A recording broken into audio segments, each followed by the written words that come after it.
विद्यार्थी जी लोग, नए चैप्टर के साथ क्लास 5 का चैप्टर नंबर 6 चिट्ठी का सफ़र। तो हम लोग क्लास 5 के चैप्टर नंबर 5 में थोड़ा सा बातों का सफ़र के बारे में पढ़े थे। वहाँ पे भी एक पत्र को भी पढ़े थे और एक अगला चैप्टर जो आया चिट्ठी का सफ़र शायद उसी से रिलेटेड है। तो चलिए विद्यार्थी जी लोग, हम लोग स्टार्ट करते हैं चैप्टर 5। ये रहा आप लोग के स्क्रीन पर दिख रहा होगा, चैप्टर 6 है बाबू लोग, चिट्ठी का सफ़र। तो अब हम लोग पढ़ेंगे कि ये जो चिट्ठी का जो सफ़र है वो कैसे कैसे आगे बढ़ रहा है। तो चलिए देखते हैं। अपनी 10-12 साल की ज़िंदगी में तुमने कुछ पत्र तो लिखे ही होंगे। 10-12 साल के ज़िंदगी में कुछ न कुछ तो पत्र लिखे होंगे। वो पत्र अपने सही पते और समय पर किस तरह पहुँचे होंगे, यह बहुत सी बातों पर निर्भर करता है। कैसे? जैसे कि चिट्ठी किस स्थान से किस स्थान को भेजी जा रही है, ये देखना है। संदेश पहुंचाने की कितनी जल्दी है, तुमने पूरा और ठीक पता लिखा है कि नहीं, तुमने उस पर डाक टिकट लगाया है कि नहीं, आदि। अब प्रश्न यह उठते हैं कि आखिर चिट्ठी पर डाक टिकट लगाया ही क्यों जाए? पूरे और ठीक पते से क्या मतलब है? जरूरत पड़ने पर संदेश को जल्दी कैसे पहुंचाया जाए? ये सब क्वेश्चन कर रहा है बाबू लोग। अब इसका जवाब तुम लोग को मिलेगा। स्थान बदलने से चिट्ठी के पहुंचने पर क्या असर पड़ता है? इनमें से कुछ सवालों के जवाब शायद तुम्हारे पास हो, खासकर तुम में से उसके पास जो डाक टिकटें इकट्ठा करने का शौक रखते हैं। इन सवालों के जवाब के लिए जरा नीचे दिए गए लिफाफों को गौर से देखो। दोनों पतों को दी गई जगह में लिखो, है ना। यहाँ जो जगह दिया हुआ है इसमें दोनों पता को लिखना है। महात्मा गांधी जहाँ हो वहाँ, है ना। ये एक्सप्रेस ओलिवरी का है और ये कहा है कि महात्मा गांधी वो जहाँ पे हो वहाँ पहुँचा देना है। और यहाँ है देखिए टू मतलब उसके पास श्रीमान निर्देशक महोदय, राष्ट्रीय शैक्षणिक अनुसंधान एवं प्रशिक्षण परिषद, अरविंद मार्ग, ORC मार्ग, नई दिल्ली, है ना। ये इसके पास भेजना है। अभी है एक्सप्रेस डिलीवरी, यानी कि इसको जल्दी से जल्दी पहुंचाना है। तो आगे चलिए, ये दोनों पते किस तरह से भिन्न हैं? गांधी जी को भेजे गए पत्र में पते की जगह पर लिखा है महात्मा गांधी जहाँ हो वहाँ, वर्धा, जबकि लिफाफे पर इमारत या संस्थान से लेकर शहर तक का नाम लिखा हुआ है।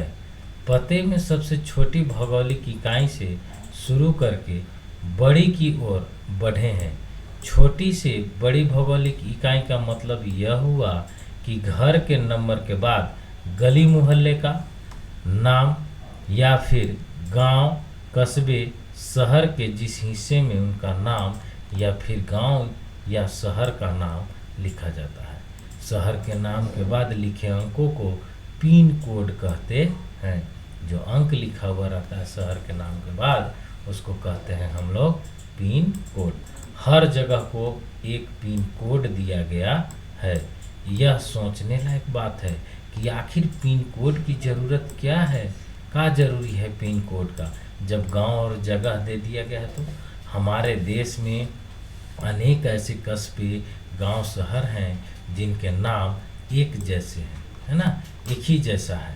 और पते के बाद पिन कोड लिखने से गंतव्य स्थान का पता लगाने में डाक छांटने वाले कर्मचारियों को मदद मिलती है ना। नहीं तो एक ही नाम का 2-4 गांव है, तब कौन गांव में वो जाएगा ये पता नहीं चलता है। इसीलिए पिन कोड का जरूरी पड़ता है। और पत्र जल्दी बांटे जा सकते हैं।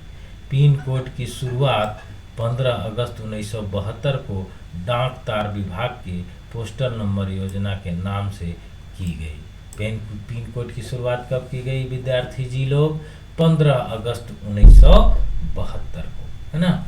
जाहिर है कि गांधी जी को मिले इस पत्र पर और उन्हें मिले किसी भी पत्र पर पिन कोड, है ना। अब आगे देख लेते हैं, ये पढ़ लेते हैं।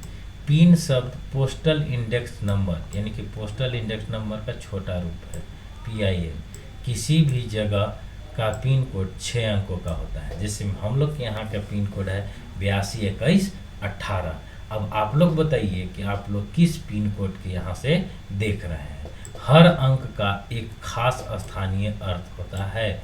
उदाहरण के लिए NCERT को भेजे गए लिफाफे पर लिखा अंक है 110016, यानी कि 110016। इनमें से पहले स्थान पर दिया गया अंक यह बताता है कि पिन कोड दिल्ली, हरियाणा, हिमाचल प्रदेश, पंजाब, जम्मू कश्मीर का है। अगले 2 अंक यानी कि 10 यह तय करते हैं कि यह दिल्ली राष्ट्रीय राजधानी क्षेत्र के उप क्षेत्र दिल्ली का कोड है। अगले 3 अंक यानी कि 016 दिल्ली उप क्षेत्र के ऐसे डाकघर का कोड है जहां से डाक बांटी जाती है ना। तो ये जो है नंबर इसीलिए महत्वपूर्ण है। अब तुम्हारा स्कूल जहां पर है उस इलाके का पिन कोड पता करो। अब तुम लोग के जहाँ जहाँ स्कूल है, जो स्कूल में पढ़ते हो, उस इलाके का पिन कोड बताना है। अपने घर के इलाकों का पिन कोड नंबर भी पता करें।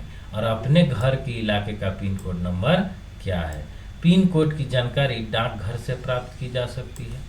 डाकघरों में टेलीफोन डायरेक्टरी की तरह पिन कोड डायरेक्टरी भी मिलती है। जो टेलीफोन डायरेक्टरी है उसी तरह से पिन कोड डायरेक्टरी भी मिलती है। तुम्हारे इलाके का पिन कोड तो तुम्हारे मोहल्ले में लगे लेटर बॉक्स पर भी लिखा होगा, है ना। मोहल्ला में लेटर बॉक्स टांगा रहता था, उसमें भी लिखा रहता था। प्रमुख जगहों शहरों के पिन कोड नंबर तुम्हें कहाँ कहाँ मिल सकते हैं ये पता कीजिए। टिकट संग्रह का शौक काफ़ी लोकप्रिय है। धीरे धीरे इसमें टिकट संग्रह के अलावा डाक से जुड़ी और बहुत सी चीज़ें शामिल हो गई है। इसको डाक का विज्ञान कहना गलत नहीं होगा। क्या तुम जानते हो इस विज्ञान को क्या नाम दिया गया है? पता करो और यहाँ लिखो। तो ये जो विज्ञान है टिकट कलेक्ट करने का, है ना, इसका क्या कहते हैं, उसका नाम यहाँ पे लिखना है ना। ये जो खाली जगह दिख रहा है इसमें उसका नाम लिखना है। का इस्तेमाल नहीं किया गया था। फर्क सिर्फ पिन कोड का ही नहीं, समय के साथ डाक सेवाओं में निरंतर बदलाव और विकास होता रहा है। बहुत पुराने समय में कबूतरों के द्वारा संदेश भेजे जाते थे। बहुत पुराने समय में कबूतरों के द्वारा संदेश भेजे जाते थे।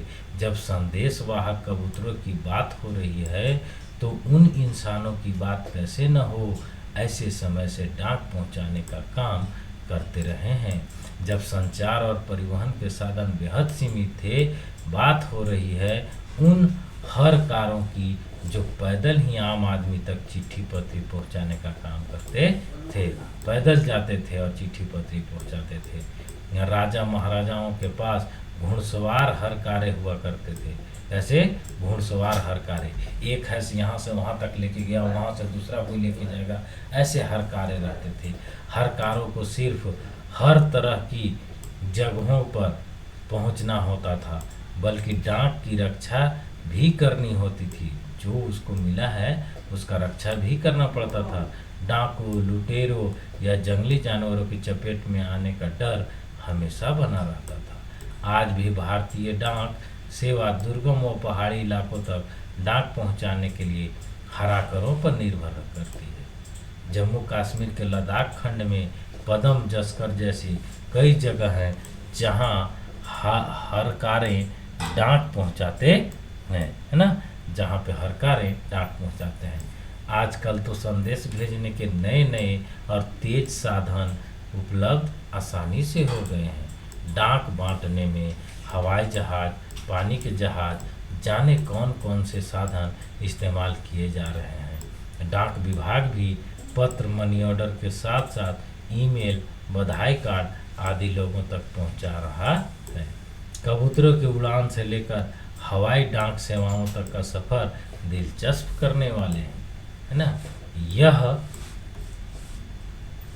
सोचकर आश्चर्य होता है कि कबूतर जैसे पक्षी संदेशवाहक भी हो सकता है।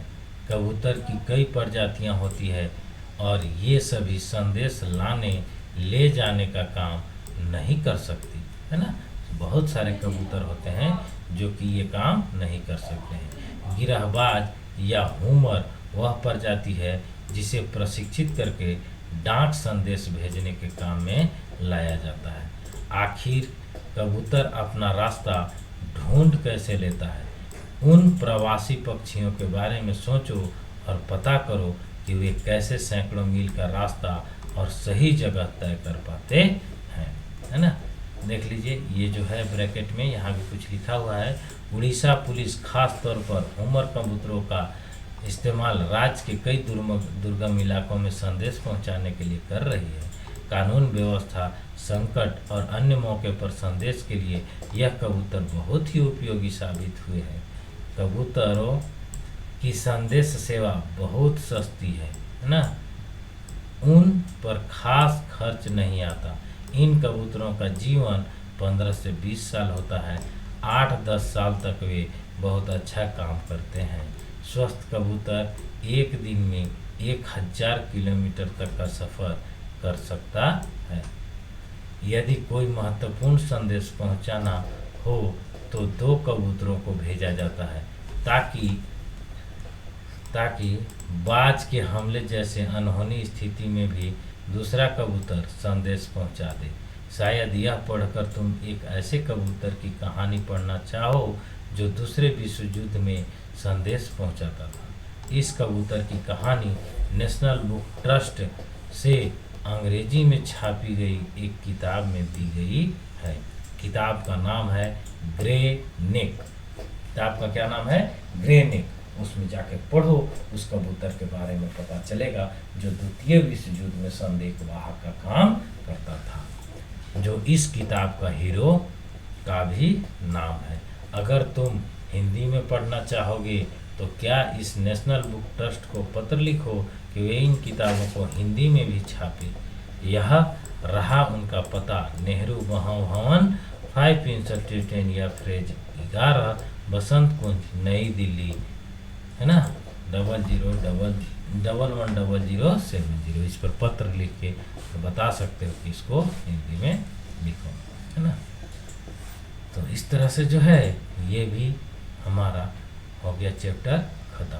अब इसका क्वेश्चन आंसर जो है हम लोग अगले वीडियो में करेंगे। तब तक आप लोग पढ़िए, खूब पढ़िए और